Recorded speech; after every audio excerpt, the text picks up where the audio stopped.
Next question. The remainder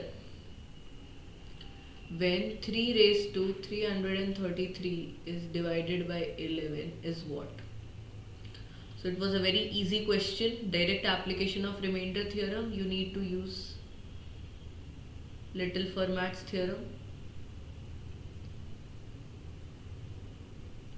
What does this theorem say?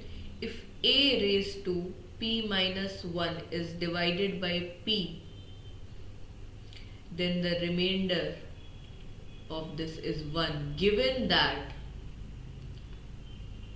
p is a prime number. Okay, so I can write 3 raised to 333 as 3 raised to 10 whole power 33. This is what? 3 raised to 330. I still have a shortage of 3 threes.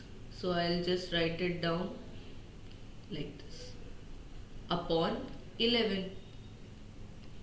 So the remainder of this is 1, and here you just need to calculate the remainder of 3 raised to 3, which is 27 divided by 11.